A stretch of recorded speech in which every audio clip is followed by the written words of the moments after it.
I didn't raise my voice. I didn't leave the table. I didn't even defend myself.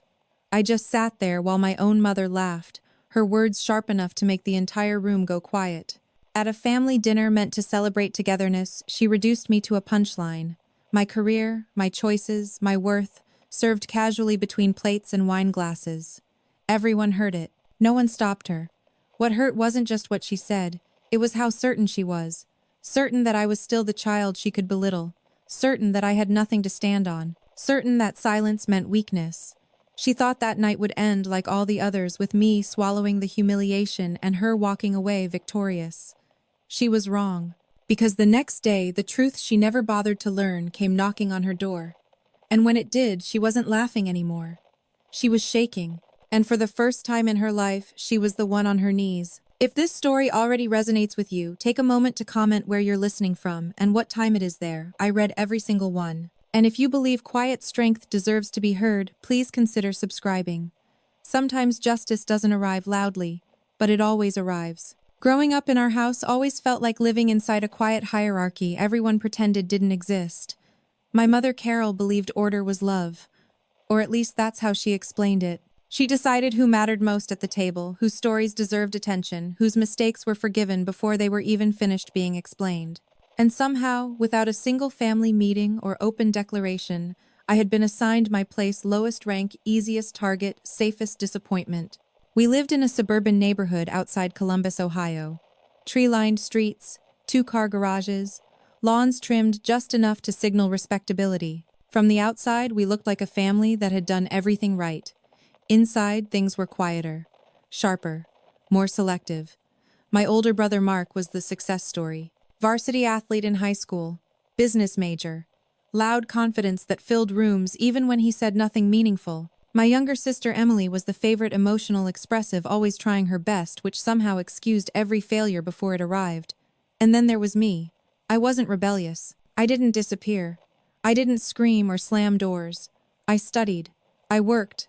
I listened. Somehow that made me invisible. At family dinners, my mother rarely asked about my life unless it was to compare it to someone else's. Mark closed another deal this quarter, she'd say, smiling in my direction like she was offering motivation. Or Emily's GPA dipped a little, but she's under so much pressure. Then she'd look at me. Pause. Well, at least you're consistent. Consistent at what she never said.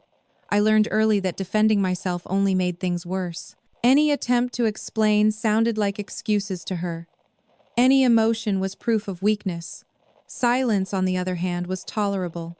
Silence let her finish her sentences without interruption. Silence let the moment pass. So I became very good at it. By my late 20s, I had built an entire life that required no validation from my family. I lived alone, paid my own bills, drove my own car. I showed up to work on time, and came home exhausted but satisfied. I didn't borrow money. I didn't ask for favors. I didn't need approval. And still, every holiday, every birthday, every important dinner, I was reminded that none of that mattered unless my mother acknowledged it. The dinner that changed everything wasn't supposed to be special. No major holiday.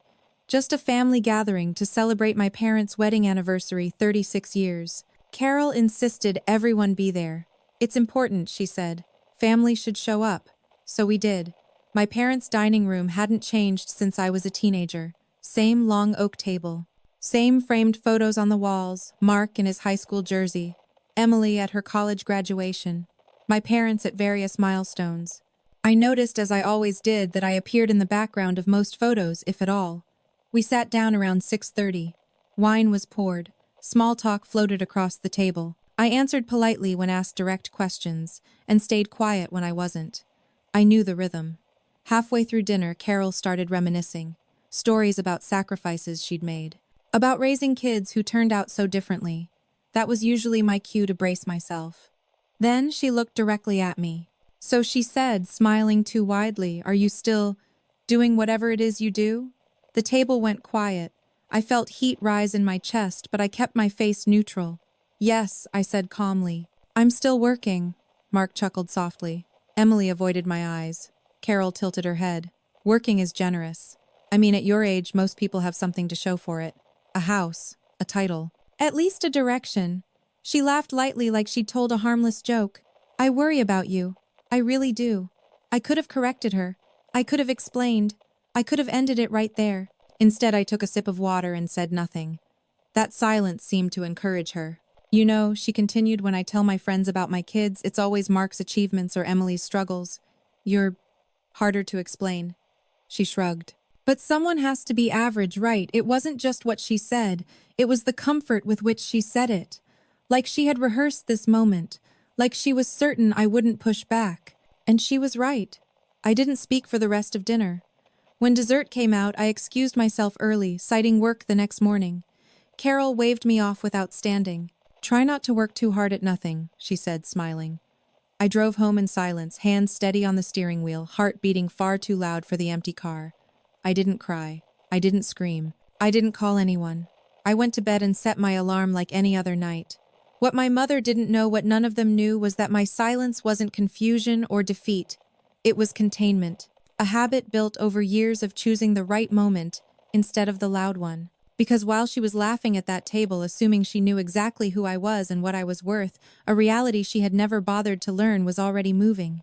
And by the next morning, it would no longer be possible to ignore. The morning after the dinner felt deceptively normal.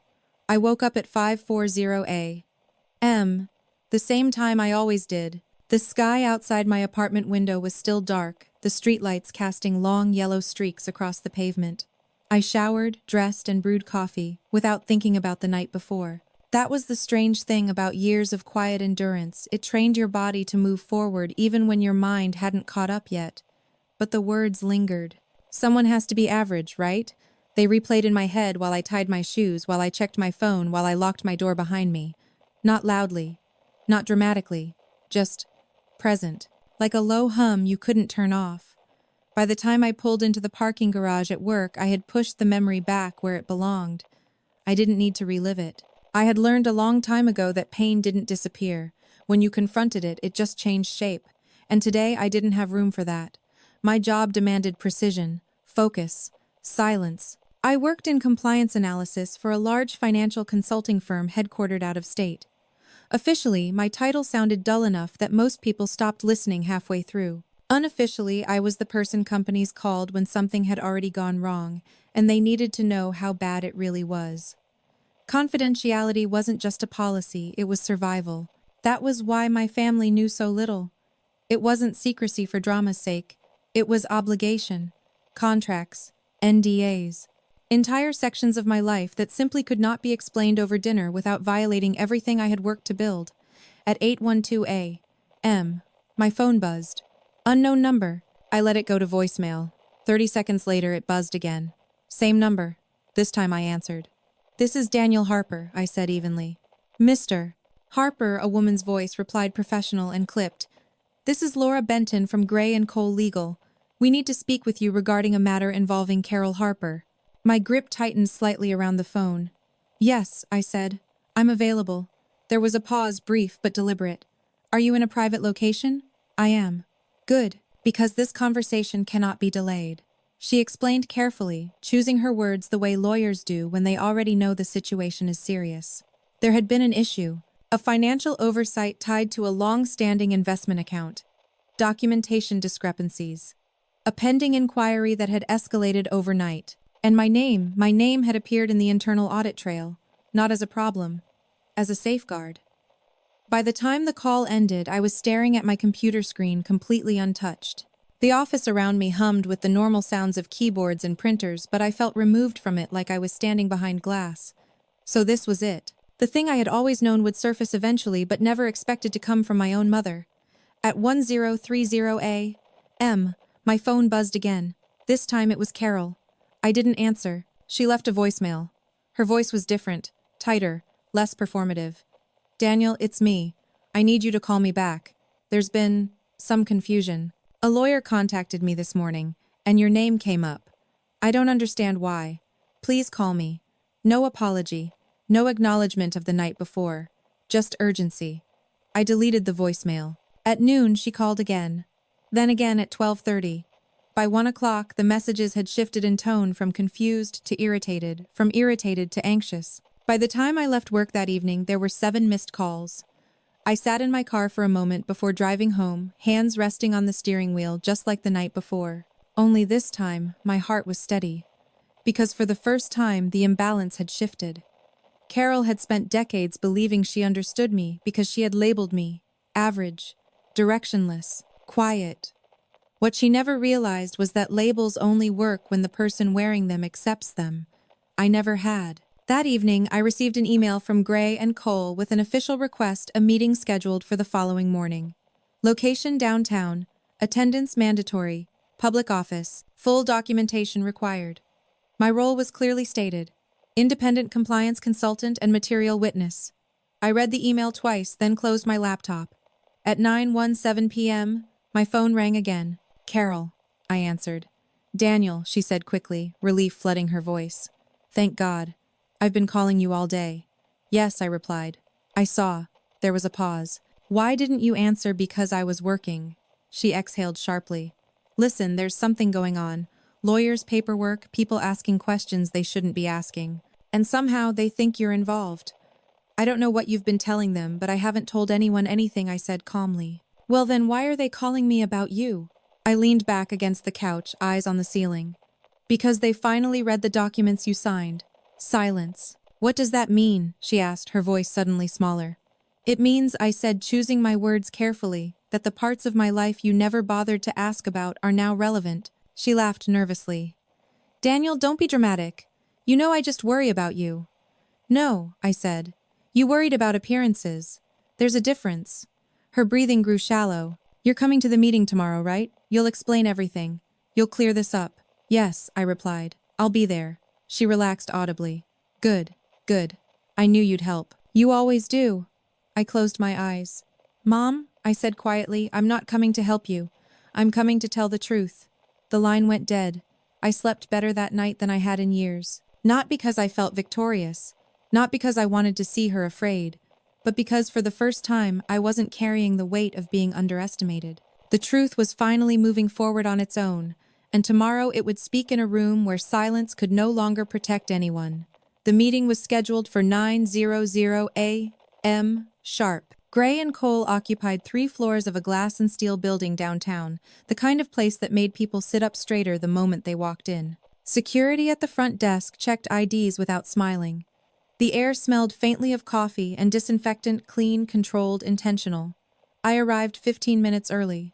Not because I was nervous, but because I had learned long ago that punctuality was a form of quiet authority. When you arrived early, you observed. When you arrived late, you reacted. Today wasn't about reacting. Carol arrived exactly on time. I recognized her the moment the elevator doors opened, even before she saw me. Her posture was rigid, her purse clutched too tightly against her side. She wore the same pearl necklace she always wore to church and family events, as if familiarity might protect her here. Her eyes landed on me, and relief flashed across her face, quick, reflexive. "Oh, thank God," she said, hurrying over. "Daniel." I stood, nodded once, and said nothing. She searched my face, clearly expecting something, reassurance maybe. An apology for the silence. When she didn't get it, she straightened, recovering. "You look tired," she said, falling back into habit. "Are you eating properly?" "I'm fine," I replied. A woman in a navy blazer approached us. "Carol Harper?" she asked. "Yes," my mother said quickly. "That's me." "And Daniel Harper," I nodded. "This way, please." The conference room was larger than I expected. Long table, floor-to-ceiling windows. 2 men and 1 woman were already seated, folders open, laptops positioned neatly in front of them. Everything about the room communicated preparation. Carol sat down stiffly. I took the chair opposite her, leaving a deliberate distance between us. Introductions were made, titles exchanged. No one smiled unnecessarily. The woman who had called me Laura began the meeting. "We're here to discuss discrepancies identified during a routine internal review of the Harper Family Trust," she said evenly. "Specifically, inconsistencies between reported asset management activity and actual fund movement over the past 7 years. Carol blinked. "I don't understand." "Everything was handled properly. We've had the same advisor for years." "That's part of the issue," Laura replied calmly. "The advisor's documentation doesn't align with federal compliance standards." My mother turned to me suddenly. "Daniel, you work with numbers. Tell them this must be a misunderstanding. All eyes shifted to me. I folded my hands on the table. It's not a misunderstanding, Carol frowned. Excuse me, I continued, keeping my voice level. I reviewed the trust documents 5 years ago, at your request. Her mouth opened slightly, then closed. I don't remember that. You asked me to take a quick look, I said. Your words. You wanted to know if everything was standard. Laura nodded. That review is documented. Carol's face flushed. If you saw something wrong, why didn't you say something I did? I replied. You told me not to overthink it. You said I worried too much because I didn't have enough going on. Silence settled over the table. One of the men cleared his throat and slid a document forward. Mr. Harper, can you confirm your role in drafting the compliance addendum dated March 14th, 5 years ago? Yes, I said. Carol looked at the paper like it had betrayed her. You never told me you did all this. You never asked, I replied. Her voice rose slightly. That's not fair. Laura interjected gently but firmly. Mrs. Harper, please understand this isn't about fairness. It's about accountability. The meeting continued, methodical and precise. Transactions were reviewed. Dates confirmed. Numbers read aloud. Each piece of evidence stacked neatly on the next, forming a structure that could not be argued with emotion. I answered questions when addressed. I didn't volunteer more than necessary. I didn't embellish. Carol, on the other hand, unraveled slowly. At first, she insisted there had been no intent, that she trusted the wrong people, that she didn't understand the complexity. Each statement was met with documentation, each defense gently dismantled. At one point, she turned to me again, desperation creeping into her voice. Why didn't you stop this? I met her gaze. I tried. You told me I was being dramatic. The words seemed to hit her harder than anything else that morning. By the time the meeting ended, the conclusion was clear. The matter would move forward. There would be consequences. Not catastrophic, but serious enough to require restitution, oversight, and public record. As we stood to leave, Carol's hands were trembling. Outside the building, she stopped, abruptly turning toward me on the sidewalk. Daniel, she said, voice cracking. Why didn't you tell me you were... This I considered the question. This what I asked. She gestured vaguely. Important. I exhaled slowly. Because every time I tried to show you who I was, you laughed. Her shoulders sagged. I was your mother, she whispered. I was supposed to push you. No, I said quietly. You were supposed to listen. She looked at me then, not as her quiet average son, but as a stranger she had underestimated for decades. And for the first time, she didn't have a response. I walked away without waiting for one. Not because I was angry, but because the version of me who waited for her understanding no longer existed. In the days that followed the meeting, my phone stayed unusually quiet. No calls from Carol, no messages from Mark or Emily. The silence wasn't peaceful, it was stunned. Like a room after a glass shatters when everyone is still processing the sound. I welcomed it. For the first time in my adult life, I wasn't bracing myself for the next subtle insult or passive comment. I wasn't rehearsing explanations I would never give. I was simply living. That week my routine didn't change. I woke before sunrise, went to work, reviewed reports that carried 7-figure implications, and signed off on recommendations that would alter the course of companies I would never publicly be associated with. My calendar was full. My responsibilities were real, and yet none of that had ever mattered at my family's table. They had mistaken discretion for insignificance. I had started in compliance straight out of graduate school, not because it sounded impressive, but because it demanded integrity. My work wasn't about ambition or visibility. It was about preventing damage before it became public disaster. Quiet work, uncelebrated work. Work that only became visible when someone failed to do it. Over the years, I had built a reputation in circles my family would never encounter. Executives trusted me because I didn't talk. Lawyers relied on me because I documented everything. Regulators respected me because I never exaggerated. I earned a salary that afforded comfort, not extravagance.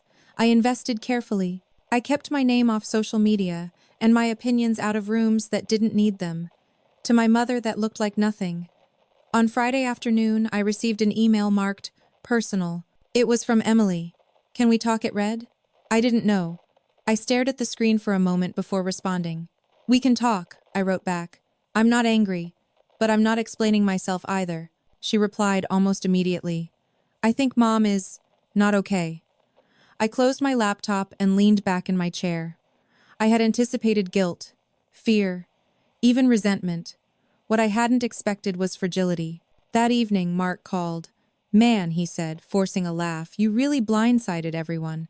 "I didn't blindside anyone," I replied calmly. "I showed up when asked." There was a pause. "You could have told us." I thought about all the times I had tried to tell them about my work, my responsibilities, the long nights and heavy decisions, and how quickly those conversations had been redirected. "I did," I said. "You just didn't hear it." He didn't argue. Sunday came, and with it an invitation from Carol. Not a command, not an expectation, a request. "Please come by. I need to talk to you." I didn't respond right away. That evening I took a long walk through my neighborhood, the autumn air sharp and grounding. I thought about boundaries, about the difference between forgiveness and access, about how easily people mistook silence for permission. By the time I returned home, I had made my decision. I would go, not to comfort her, not to fix anything, but to be honest. Carol's house looked smaller than I remembered, or maybe I had grown. She opened the door before I knocked, eyes tired, shoulders slumped. "No pearls, no performance. Thank you for coming," she said quietly. We sat at the same kitchen table where she had once corrected my posture and grammar and life choices. She poured tea with shaking hands. "I didn't know," she said after a long pause. "I know," I replied. "I thought—" She stopped, swallowing hard. "I thought if you were doing well, I would have seen it." "Seen it how?" I asked, gently. She looked down. "I don't know. Something I could understand." There it was. Understanding had always been conditional. "I didn't need you to understand my job," I said. "I needed you to respect my existence." Tears welled in her eyes. "I was hard on you." "Yes," I agreed. "You were." She nodded, the admission heavy. "I didn't think you'd amount to much if I wasn't." I let the silence stretch. "And now?" I asked. She looked up at me, eyes red. Now I realize I was wrong. It wasn't an apology. Not really. But it was the closest she had ever come. "I'm not here to punish you," I said. "But things will change." Her breath caught. "Change how I won't sit quietly while you belittle me," I said. "I won't accept jokes at my expense, and I won't explain myself to earn respect." She nodded slowly. "I understand." I wasn't sure she did, but I stood, signaling the end of the visit. As I walked to the door, she spoke again. "Daniel, I'm proud of you." I paused, hand on the handle. "I don't need that," I said, turning back to her. "But I hope someday you'll mean it without needing proof." I left before she could respond. Because some victories aren't about watching someone fall apart. They're about finally standing in your own truth, unmoved, unshrinking, and no longer waiting to be seen. The shift didn't happen all at once. It never does. After my visit to Carol's house, the family dynamic didn't explode into chaos or collapse into reconciliation. It recalibrated awkwardly, unevenly, like a system trying to adjust after years of running on the wrong settings. Mark became distant. Emily became careful. And my mother became quiet in a way that felt unfamiliar, almost unsettling. For decades, Carol's voice had filled every room she entered. Advice, criticism, opinions delivered with the confidence of someone who believed volume equaled authority. Now, when we spoke, there were pauses, gaps where commentary used to live. At first I thought that might be a good thing. I was wrong. 3 weeks after the meeting, I received a certified letter at my apartment, not from Gray and Cole, from a federal oversight office. The letter was formal, precise, and unmistakably serious. It confirmed what I had already suspected: the matter involving the Harper Family Trust had been escalated. An external review had uncovered irregularities that extended beyond simple mismanagement. There would be interviews, additional documentation, and possibly public disclosure. My role was no longer peripheral. I was now officially listed as a cooperating compliance consultant. I exhaled slowly as I set the letter down. This was the point where things usually went sideways, where families fractured, alliances formed, blame shifted. I had seen it happen dozens of times in my professional life. When pressure mounted, people didn't rise to their best selves. They reverted to their truest ones. That evening, Carol called. I let it ring twice before answering. "Daniel," she said immediately. "Why didn't you tell me this could get worse?" "I didn't know how much worse it would get," I replied calmly. "Neither did you." Her voice trembled. "They're talking about audits, about penalties, about things I don't understand." "I know," I said. That's why I warned you years ago. There was a sharp inhale on the other end of the line. Are you trying to punish me? No, I said evenly. I'm trying not to lie. Silence stretched between us. I need your help, she said finally. Please. The word landed heavier than she probably intended. I'll cooperate fully, I replied. But I won't interfere. What does that mean? She asked. It means I won't bend the truth to protect anyone, I said. Not even you. She didn't respond. 2 days later, the first interview was scheduled. The building wasn't as imposing as Gray and Cole, but the tone was different, sterner, colder. This wasn't about damage control. It was about accountability. I arrived early again. Carol arrived late. When she entered the room, she looked smaller than I had ever seen her. Not physically, emotionally. Her shoulders were rounded, her eyes darting, her confidence stripped away by uncertainty. She sat across from me, not beside me. That alone spoke volumes. The investigator introduced himself and began asking questions, methodical, unemotional, relentless. Dates, decisions, intent, oversight. Carol stumbled through answers that once would have sounded convincing. Now they collapsed under scrutiny. At one point, she turned toward me instinctively, as if expecting rescue. I met her gaze but said nothing. The truth didn't need my defense. Halfway through the interview, the investigator paused and slid a document across the table. Mrs. Harper, he said, this addendum bears your signature. Do you recall authorizing this clause? Carol stared at the paper, lips pressed together. I don't remember. He nodded once. Mr. Harper drafted it. Her head snapped up. You wrote this, she asked me, disbelief flashing across her face. Yes, I said quietly. And I ignored it, she whispered. I didn't correct her. The interview ended without drama, but not without consequence. As we exited the building, Carol's knees buckled slightly. She grabbed the wall to steady herself. For a brief moment, instinct kicked in. I reached out. Then I stopped. Helping her stand physically was one thing. Propping her up emotionally at the cost of my own boundaries was another. She noticed the hesitation. Her hand dropped back to her side. I never thought it would be like this, she said, voice breaking. I thought I was in control. That's the problem, I replied gently. You always thought you were. She looked at me then, not with anger, not with dismissal, but with something closer to fear. Why are you so calm? She asked. I considered the question. Because this isn't new to me, I said. I've lived with the consequences of your certainty my whole life. That night, Mark sent a message in the family group chat. We need to stick together. No one responded. Emily messaged me privately. I'm scared for Mom, she wrote. But I'm also starting to see things differently. I typed a reply, then deleted it, then typed again. Seeing clearly is uncomfortable, I finally sent. But it's not cruelty. The following week, the story broke, quietly buried in a local financial bulletin. No names splashed across headlines, no scandal-hungry reporters at the door. But within our extended family, it spread like wildfire. Calls came in, questions followed, whispers replaced assumptions. And for the first time, the narrative wasn't controlled by Carol. At the next family gathering, a subdued Sunday lunch, she didn't speak much. When she did, her words were careful, measured. When she glanced at me, there was no condescension in her eyes, only awareness. She didn't apologize publicly. She didn't praise me. But she listened. And while that might have seemed insignificant to anyone else, to me, it was seismic. Because listening required humility. And humility was something my mother had never learned until silence finally stopped protecting her. The investigation didn't just change my mother's posture, it changed the air around our family. For years, Carol had been the axis, everything rotated around decisions, opinions, even emotional weather. If she was pleased, gatherings felt light. If she was critical, everyone adjusted themselves accordingly. Now, without her certainty, anchoring the room, people didn't know where to stand. It showed in small ways first. Mark stopped making jokes at my expense. Emily stopped deflecting tension with humor. Conversations paused longer than usual, as if everyone was waiting for permission to speak.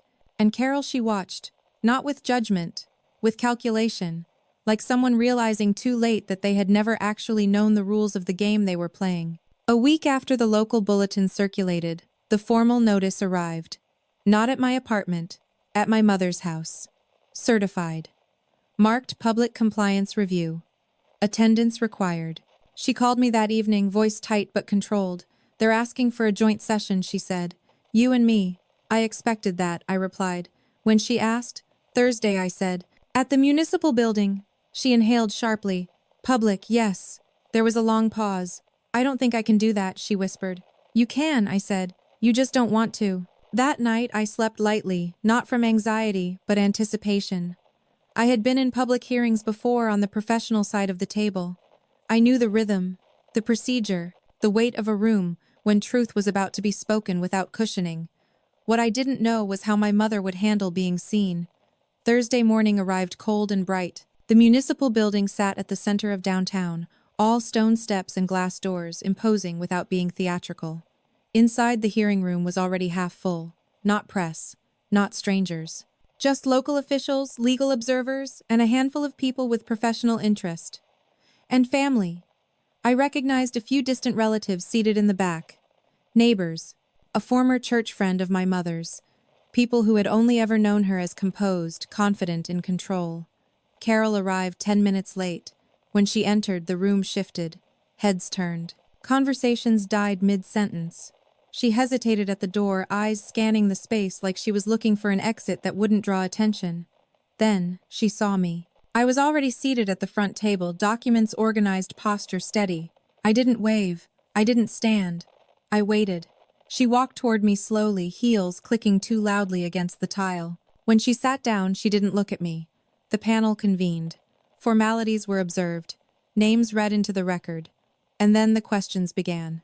This wasn't an interrogation. It was worse. It was a reconstruction. They traced the trust's history aloud, decades of decisions, each one building on the last. They identified moments where oversight had been bypassed, where advice had been dismissed, where documentation had been signed without understanding. Every few minutes my name surfaced. Not as the cause, as the warning. Mr. Harper, can you confirm whether you advised against this allocation? Yes. Did you provide written documentation? Yes. Was that documentation acknowledged? Yes. Carol's hands trembled in her lap. When it was her turn to speak, her voice sounded unfamiliar, thin, strained, stripped of authority. I didn't realize the implications, she said.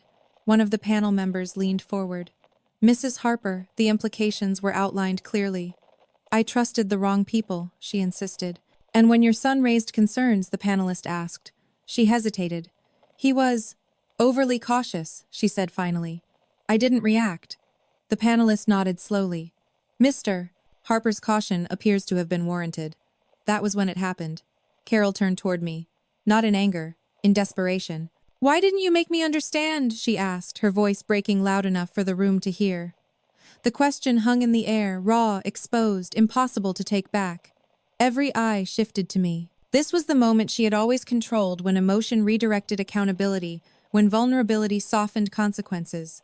Only this time it didn't work. I tried, I said calmly. You told me to stop complicating things. A murmur rippled through the room. Carol's face crumpled. Her shoulders shook as she covered her mouth with one hand. For a split second, I saw the woman beneath the certainty, the fear she had always buried under control.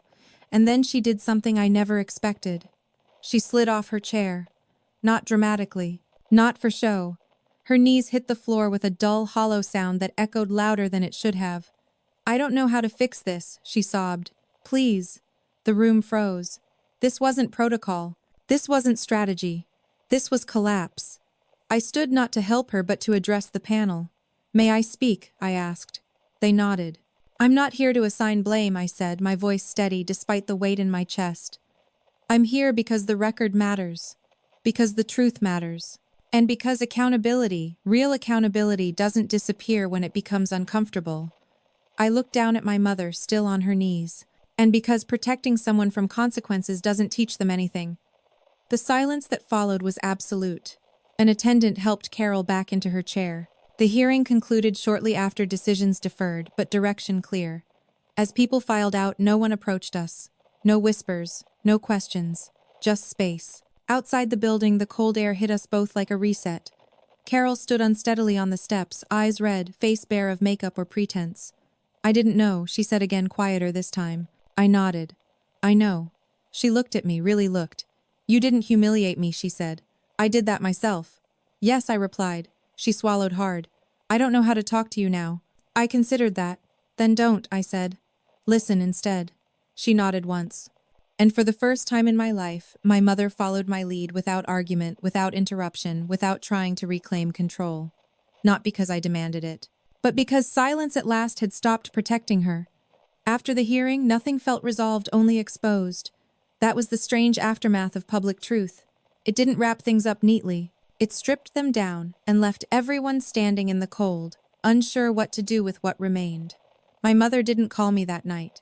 Neither did Mark or Emily. I went home, cooked a simple dinner, and sat by the window as the city lights came on one by one. My body felt tired in a deep, earned way, like I had been holding a weight for years and finally set it down.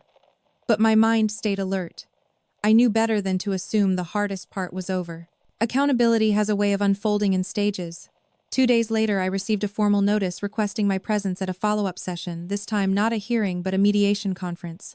Same building, smaller room, fewer observers, more finality. Carol was required to attend. So was I. The difference this time was that there would be a decision. The room was quieter than the hearing chamber, but heavier. The kind of quiet where every shuffle of paper sounded intrusive. A mediator sat at the head of the table, flanked by legal counsel and an oversight representative. No audience, no extended family, just consequences. Carol arrived early. That alone told me how deeply things had shifted. She sat already when I entered, hands folded tightly in front of her, eyes down. She looked up when she heard my footsteps and stood instinctively like a child caught doing something wrong. "Daniel," she said softly. I nodded. "Mom." She hesitated, then sat back down. The mediator began with a summary, measured, factual, unemotional. Terms like breach, failure of oversight, corrective action floated through the room. Numbers followed. Timelines, conditions. Carol listened without interrupting. That too was new. When it was her turn to speak, she didn't defend herself. "I made decisions I didn't fully understand," she said. "And when my son tried to explain them, I dismissed him." Her voice wavered, but she didn't stop. "I thought authority meant certainty. I thought questioning me was disrespect. I was wrong. I felt a tightening in my chest, not satisfaction, not pity, but recognition. This was the closest thing to accountability I had ever heard from her." The mediator turned to me. "Mr.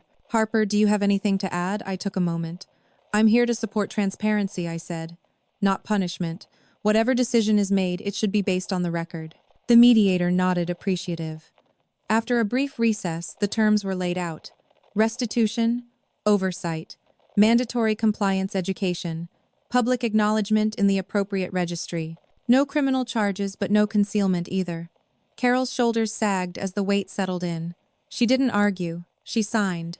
When the meeting ended, we walked out together in silence. The hallway felt longer than before, the lights harsher. At the elevator, she spoke. "I'm sorry," she said. I looked at her, not searching her face for sincerity, not weighing the moment for emotional payoff. Just listening. "I believe you," I replied. She swallowed. "I don't expect forgiveness. I'm not offering it as a transaction," I said. "It's not something you earn by saying the right words." The elevator doors opened. We stepped inside. "I don't know who you are anymore," she said quietly. "I considered that." "You never really knew," I said. "You knew the version of me that fit your expectations." The elevator descended in silence. Outside, she paused before heading to her car. "Will you still come to family dinners?" I thought about the question carefully. "I'll come when I'm treated like a person," I said. "Not a project, not a disappointment, a person." She nodded slowly. "I don't know how to do that yet." "Then learn," I said. "Like everyone else." Weeks passed. The family adjusted awkwardly. Conversations became cautious, almost fragile. Mark asked questions instead of making statements. Emily listened more than she spoke. And Carol, she observed. She watched how I carried myself, how I didn't rush to fill silence, how I spoke only when I had something to say. One evening at a small family dinner, no speeches, no performances, Carol tried to slip into an old habit. "You know," she began, "glancing at me, if you'd just been clearer about your work." She stopped herself. The room held its breath. She corrected, choosing her words carefully. "I should have listened better." No one spoke. I nodded once. Yes, it wasn't dramatic, but it was real. Later that night as I drove home, I realized something unexpected. I didn't feel triumphant. I felt free. Freedom wasn't watching someone kneel. It wasn't seeing authority collapse. It was no longer needing to explain myself to be respected. It was knowing that even if my mother never fully changed, I had. The power dynamic had shifted not because I demanded it, but because the truth had finally stood in the open, unprotected by silence. And from that point on, there was no going back. The weeks after the mediation were quieter than I expected. Not peaceful, quiet in the way a house feels after a long argument has ended and no one knows which room to go to next. The structure was still there, but the rules had changed, and everyone was learning them in real time. Carol kept her distance. She didn't call unless it was necessary. When she did, her voice stayed careful, almost formal, like she was afraid of stepping on an invisible line. She asked questions instead of giving advice, listened instead of correcting. Sometimes she said nothing at all. That silence was heavier than any apology. The real test came at Thanksgiving. For as long as I could remember, that day had belonged to her. She planned the menu, assigned seats, managed conversations like a conductor controlling tempo and volume. Gratitude in her house had always come with conditions. This year she hesitated before inviting me. "I understand if you don't want to come," she said over the phone. "I just wanted to ask." "I'll come," I replied, "but I won't perform." "I know," she said quietly. When I arrived, the house felt different. The furniture was the same, the smells were familiar, but the tension, once so tightly wound, had loosened unevenly. Extended family was there. Aunts, uncles, cousins I hadn't seen in years. People who had heard fragments of the story but not the whole truth. I felt their eyes on me, curious but restrained. Carol greeted everyone politely. When she reached me, she paused. "Daniel," she said simply. No joke, no commentary, just my name. We sat down to eat. Halfway through the meal, an uncle cleared his throat.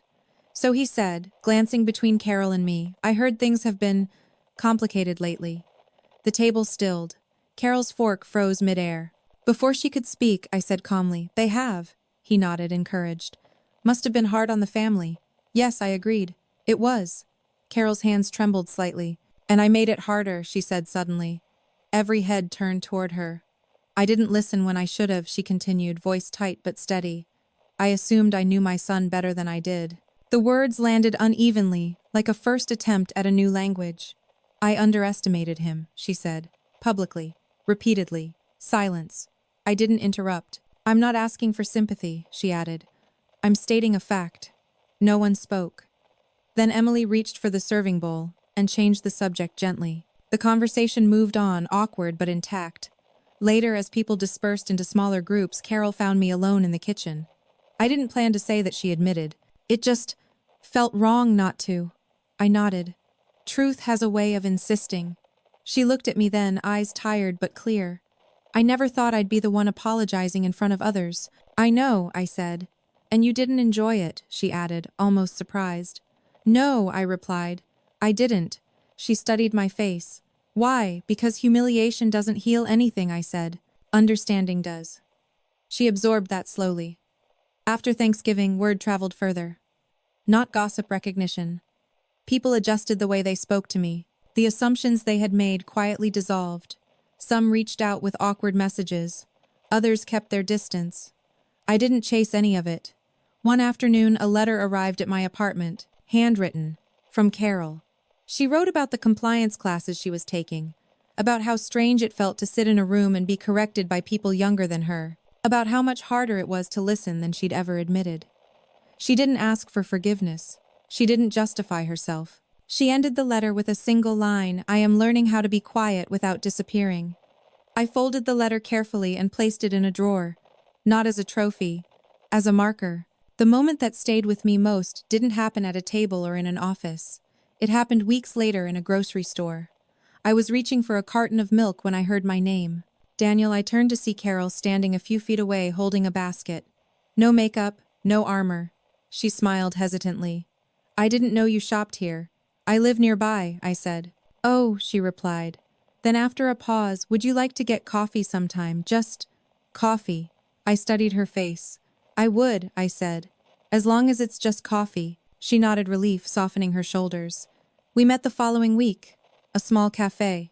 Neutral ground. No audience. She talked less than she used to. When she spoke, she chose her words carefully. When she listened, she didn't interrupt.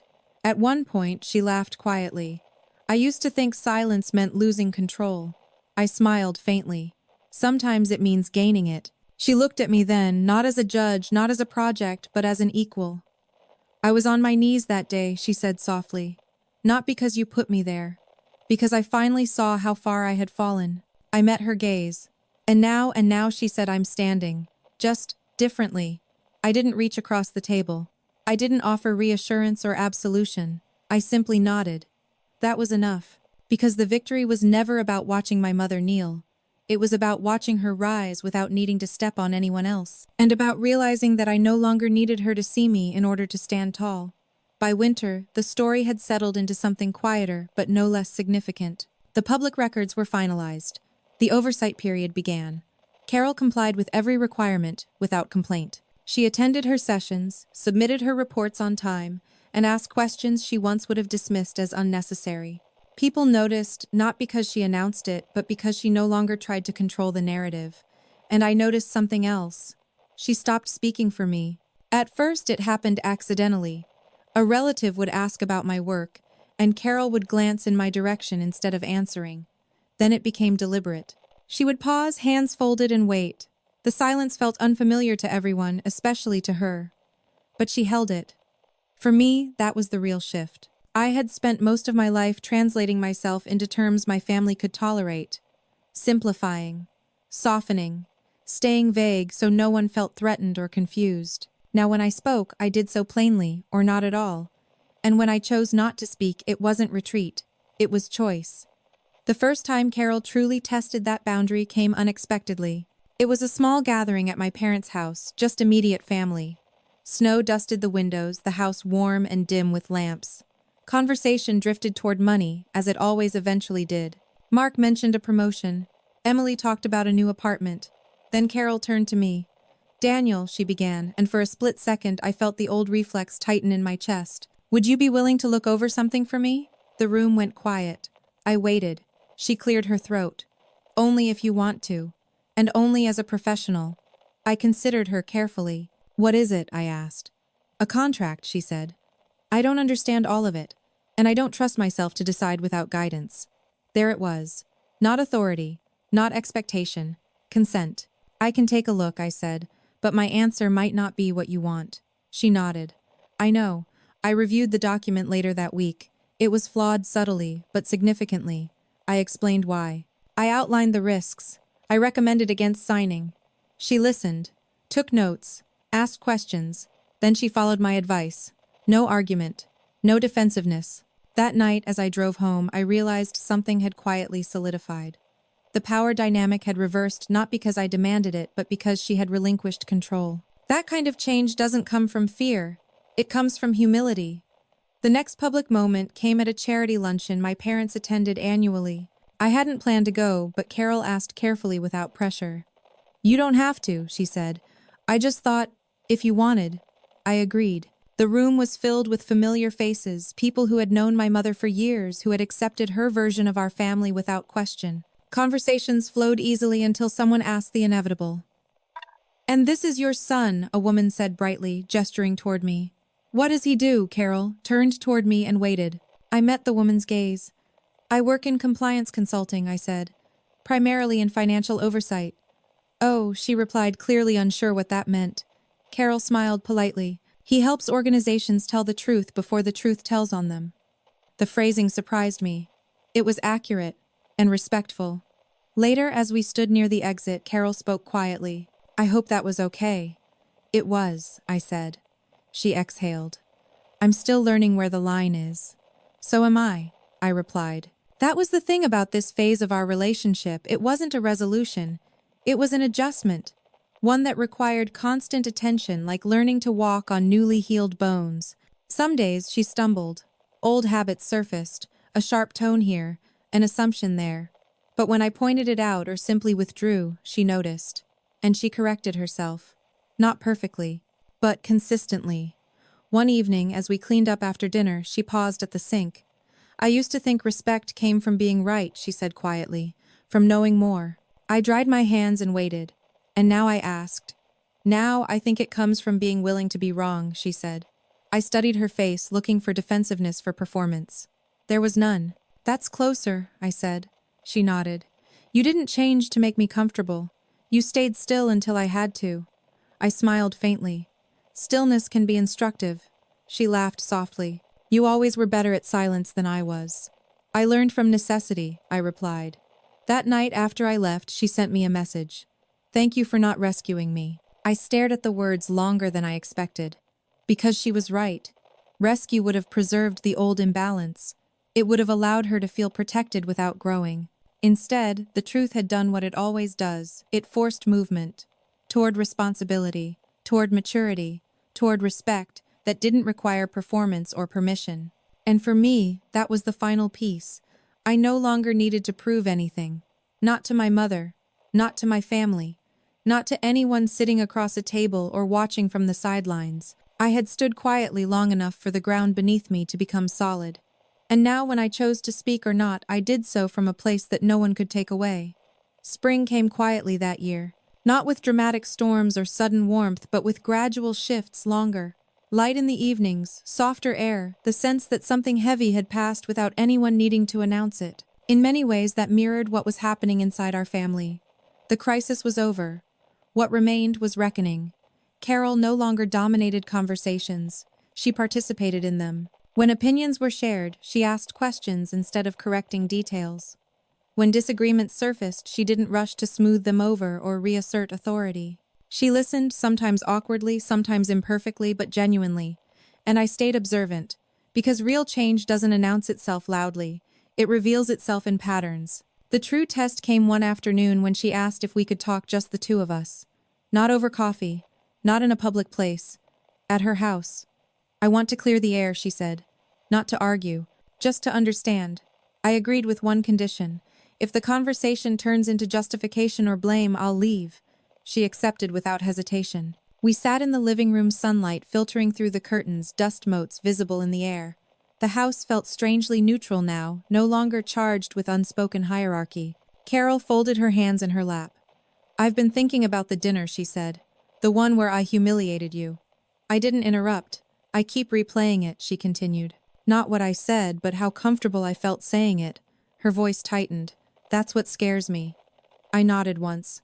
I told myself I was motivating you, she said. That if I pushed hard enough, you'd become something clearer. Something I could point to. And if I didn't, I asked quietly. She swallowed. Then I told myself you deserved the push. The honesty surprised me. I didn't see you as a person in those moments, she admitted. I saw you as a reflection of me. And when you didn't reflect what I wanted, I treated you like a flaw. The room was silent. That admission mattered more than any apology. I need you to know something, I said finally. I don't carry that night with me anymore. She looked up, startled. You don't? No, I replied, because it wasn't about me. It never was. Tears welled in her eyes, not dramatic, not performative, just grief. I don't expect you to forgive me, she whispered. I'm not withholding forgiveness, I said. I'm just not using it as currency. She nodded slowly. I think she said after a moment, that's the first time I've ever understood that. We sat in silence, not tense, not awkward, just still.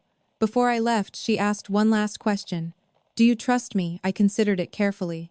I trust that you're trying, I said. Trust builds from consistency, not intention. She accepted that answer without protest. In the weeks that followed, she proved it. At a family barbecue, when a cousin made a dismissive comment about my career, Carol didn't defend me with praise or explanation. She simply said, he knows what he's doing, and changed the subject. At another gathering, when someone joked about me being the quiet one, she replied evenly, quiet doesn't mean small. She never looked at me afterward to check my reaction. That mattered. One evening, Emily pulled me aside. I didn't realize how much space Mom took up, she said softly. Until she stopped. I nodded. That happens. And you, she asked. Are you okay now? I smiled faintly. I was okay before. I'm just clearer now. The final conversation came unexpectedly. Carol called one afternoon, her voice steady. I've decided to step back from managing anything financial, she said. I'm delegating it all, permanently. That's wise, I replied. I wanted you to hear it from me, she added. Not as advice, just information. I appreciate that, I said. There was a pause. You know, she said quietly, I spent so many years thinking I had to be the loudest person in the room to matter. And now I ask, Now I think I just needed to stop talking long enough to see who was already standing. I closed my eyes briefly. That's growth, I said. She laughed softly. You don't give compliments easily. I give accurate ones, I replied. We both smiled. That night, as I lay in bed, I reflected on how far things had shifted not just between us, but within me. I no longer entered family spaces braced for impact. I no longer edited myself to avoid discomfort. I didn't anticipate judgment because I no longer feared it. The power my mother once held over me had dissolved not through confrontation but through clarity. And the strangest part, I didn't feel the need to reclaim anything, because I had never truly lost it. I had simply waited long enough for the truth to stand without me holding it up. By early summer, the tension that had once defined our family had faded into something quieter, not erased, not forgotten, but integrated. That was the difference. We didn't pretend nothing had happened. We didn't rewrite the past to make it more comfortable. We simply stopped letting it dictate the present. I noticed it first in myself. I no longer replayed conversations in my head after leaving my parents' house. I didn't brace before answering phone calls. I didn't measure my words in advance, anticipating how they might be twisted or dismissed. When I spoke, it was because I chose to. When I stayed silent, it wasn't self-protection, it was peace. Carol adjusted more slowly, but steadily. She no longer tried to reclaim authority through familiarity. She didn't say things like, I know you better than you know yourself, or I'm only saying this because I'm your mother. Those phrases had disappeared entirely, like a language she had finally stopped speaking. One afternoon she asked if I could help her move some boxes in the garage. Not organize, not advise, just move. As we worked side by side, dust rising in thin columns of sunlight, she stopped suddenly and held up an old photo album. Do you want this? She asked. I looked at it. Inside were pictures from years I barely remembered, school events, holidays, moments where I stood just outside the frame of family narratives. You can keep it, I said. She hesitated. I thought maybe you'd want it now. I met her eyes. I don't need proof of where I came from. She nodded slowly and placed the album back on the shelf. That small exchange mattered more than either of us said out loud. Later that month, the family gathered again, nothing formal, just a casual dinner. Laughter came more easily now, unforced and uneven, but real. When disagreements arose, they didn't spiral into performances. They passed. At one point, Mark raised a glass and said, I think we all learned something this year. Carol glanced at me, not nervously, not expectantly. Just briefly. Yes, she said. We did. She didn't elaborate. She didn't need to. As the evening wound down, she pulled me aside near the door. I've been thinking about that day, she said quietly. The day I ended up on my knees. I waited. I used to believe that moment would define me forever, she continued, that everyone would remember it as my failure. And now I asked. And now I think it was the first honest moment of my adult life, she said. Not because it was humiliating, but because I finally stopped pretending. I nodded. That's the part that matters. She studied me for a moment. You didn't gloat. You didn't punish me. You didn't even raise your voice. That was never the goal, I said. What was she asked? To stop shrinking, I replied. That's all. She exhaled a sound somewhere between relief and acceptance. I don't think I ever saw how much space you gave everyone else, she said softly, until you stopped. I smiled faintly. Silence can look like absence to people who never learned how to listen. She nodded. As I drove home that night, windows down, summer air rushing in, I felt something settle fully into place. Closure. Not the dramatic kind. Not the kind that demands forgiveness speeches or final declarations. The kind that arrives quietly when there's nothing left to prove, and no part of you still waiting to be acknowledged. I didn't win because my mother knelt. I won because I never needed her to. The justice in this story wasn't legal or public or even emotional in the way people expect. It was internal. It was the moment I realized that being underestimated had never limited me. It had only delayed others from seeing what I already knew. And when they finally did, I was already standing. Not above anyone, not against anyone, just firmly, calmly in my own place. Life doesn't always deliver justice loudly. Sometimes it arrives years late, wrapped in silence, asking only that you stay true long enough for the truth to surface on its own. If this story made you reflect on your own journey, on the moments you stayed quiet or finally stood tall, I'd love to hear your thoughts in the comments. And if you believe stories like this deserve space to be told, consider subscribing. Because even when it takes time, the people once overlooked still get to stand straight in the end.